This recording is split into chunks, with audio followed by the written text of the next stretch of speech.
Bismillahirrahmanirrahim. Assalamualaikum warahmatullahi wabarakatuh. Anak-anak, hari ini Ustazah Nisa akan mengajarkan pelajaran fikih kelas 4.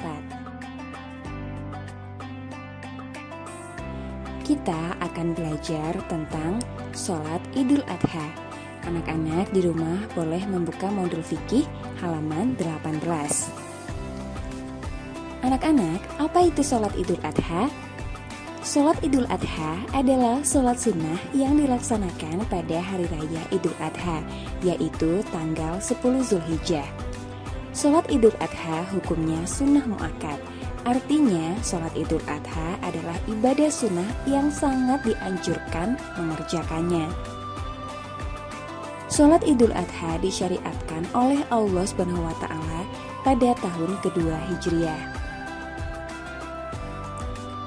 Anak-anak, Allah berfirman dalam Al-Quran surat Al-Kautsar. Bismillahirrahmanirrahim. Inna a'tainakal kautsar. Fasholli lirabbika wanhar. Inna syani'aka huwal abtar. Artinya, sesungguhnya kami telah memberikan kepadamu nikmat yang banyak. Maka dirikanlah sholat karena Tuhanmu dan berkorbanlah. Sesungguhnya orang-orang yang membenci kamu, dialah yang terputus. Anak-anak, dalam Al-Quran surat Al-Kautsar, Allah ingin mengingatkan kepada kita semua bahwa sebagai hambanya kita harus selalu bersyukur karena kita telah diberikan nikmat yang sangat banyak. Cara untuk bersyukur kita bisa melakukan ibadah yang telah Allah perintahkan, yaitu mendirikan sholat dan melakukan ibadah kurban. Ibadah kurban dilaksanakan ketika hari raya Idul Adha. Anak-anak, waktu pelaksanaan sholat Idul Adha adalah tanggal 10 Zulhijjah. Sholat Idul Adha mulai dilaksanakan jika matahari tepat 1 penggalan atau matahari setinggi 1 tombak, artinya di waktu duha.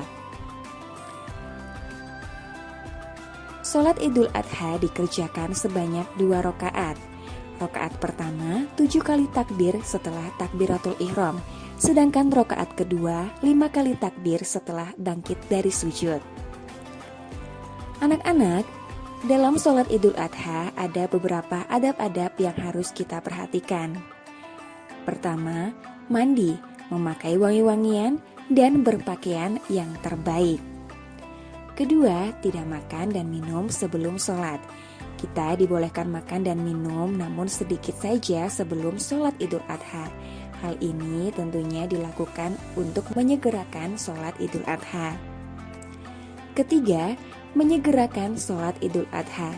Sholat Idul Adha disegerakan pelaksanaannya agar setelah sholat Idul Adha dapat segera dilakukan pelaksanaan penyembelihan hewan kurban.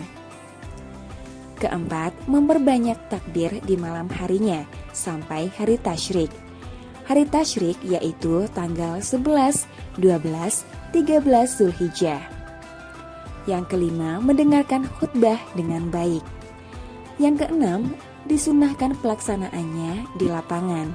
Sebelum masa pandemi, melaksanakan sholat Idul Adha sebaiknya di lapangan. Namun dalam masa pandemi seperti sekarang ini, sholat Idul Adha boleh dilaksanakan di rumah. Yang ketujuh, memberikan ucapan selamat. Yang kedelapan, tidak berlebihan dalam makan dan minum. Anak-anak, demikian pembelajaran fikih hari ini. Semoga anak-anak dapat memahami materi seputar sholat Idul Adha. Sekian dari Ustazah Nisa, sampai jumpa lagi pada pelajaran fikih selanjutnya. Wassalamualaikum warahmatullahi wabarakatuh.